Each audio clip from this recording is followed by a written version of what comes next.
કાના ને માખણ ભાવે રે, કાના ને મિસરી ભાવે રે. જય શ્રી કૃષ્ણ મમ્મી. જય શ્રી કૃષ્ણ બેટા. કેમ અચાનક એકલી આવી? જમાઈ ના આયા? ના મમ્મી, એમને ટાઈમ નહોતો. પણ તું આજ કેમ ઓફિસ નથી જઈ? તાર રજા હે? ના મમ્મી, આજ મેં રજા રાખી છે. કેમ? તારી તબિયત તો ઠીક હે ને?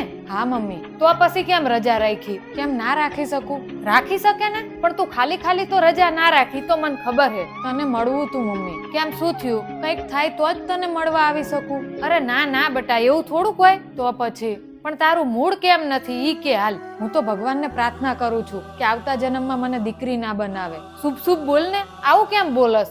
દીકરી તો લક્ષ્મી કહેવાય. મમ્મી, કહેવામાં બધું સારું લાગે, પણ સાસરે જવાનું દીકરીને, ત્યાં જઈને કોમ્પ્રોમાઇઝ કરવાનું પણ દીકરીને. આ તો બેટા દીકરીને તો સાસરે જવું જ પડે ને. પણ તને પ્રોબ્લેમ શું થયો ઈ કે મને. મમ્મી, એક તો સવારમાં વહેલા ઉઠવાનું, ઘરનું કામ કરીને ઓફિસે જવાનું, અને બીજી બધી જવાબદારીઓ તો અલગ. જો બેટા, સવારમાં તો સમયસર ઉઠવું જ પડે ને. રોજ સવારે વહેલા ઉઠવામાં મને વાંધો નથી, પણ અઠવાડિયામાં એક બ્રેક તો જોઈએ ને. અને ગમે એટલું ભણેલા હોય તો સ્ત્રીઓએ તો ઘરનું થોડું ઘણું કામ તો કરવું જ પડે. અને રહી વાત જવાબદારીની, તો જવાબદારી લીધા વગર ઘર સંસાર કેવી રીતે ચાલે? આ પણ દરેક સંબંધને થોડોક સમય આપ. તાર લગ્નને માંડ હજુ 6 મહિના થયા હે, એટલે જ મેં હવે નક્કી કર્યું છે કે હવે હું પાછી નહીં જોઉં, અહીં જ રહીશ. તું શું બોલે છે તને ખબર હે? હા મમ્મી. આટલી નાની નાની વાતમાં સાસરેથી પાછા આવવાનું ના વિચારાય બેટા. તને આ વાત નાની લાગે છે? તને જમાઈ કોઈ દિવસ હેરાન કરે હે? હેરાન તો ક્યારેય નથી કરતા, પણ જિંદગી જીવવા માટે શું આટલું કાફી છે? એટલે એમને ક્યારેય એવું નથી થતું કે મને કંઈક ગિફ્ટ આપે, સરપ્રાઈઝ આપે, અને એટલે જ મને એવું લાગે છે કે એ કદાચ મને પ્રેમ નથી કરતા. તું મને એમ કે તાર પપ્પાએ કોઈ દિવસ મને ગિફ્ટ કે સરપ્રાઈઝ આપી હે?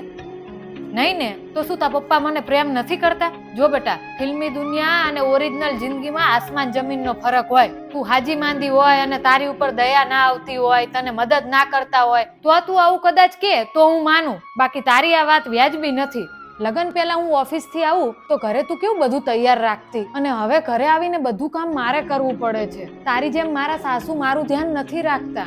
જો બેટા, સાસુ કોઈ દી માં ના બની શકે અને વહુ કોઈ દી દીકરી ના બની શકે. હા, અમુક જગ્યાએ બદલાવ આવ્યો હે, એની નાય નથી, અને એ સારી વાત છે. પણ જે જેની જગ્યાએ હે ને એ જ બરાબર હે. આ વાત પણ તને ધીમે ધીમે સમજાશે. મારી ફ્રેન્ડના સાસુ કેટલા સરસ છે, તું જોવે તો એનું કેટલું ધ્યાન રાખે છે. જો બેટા, ક્યારેય કોઈની હારે સરખામણી નહીં કરવાની. જો સરખામણી કરીશ ને તો હંમેશા દુખી જ રહીશ. આપણા બાને તું નાનપણથી જોતી આવી. મારી હારે એમને શું શું નથી કર્યું કે? તો હુંય તારા જેવું વિચારીને તમને બધાને છોડીને જતી રહ્યો તો શું થાત?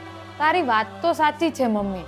બસ તો પછી હવે બહુ વિચારવાનું બંધ કર અને દરેક સંબંધને થોડોક સમય આપ. તારા ફેવરેટ છોલે પૂરી બનાયા હે, જમીન જઈજે. ઠીક છે મમ્મી.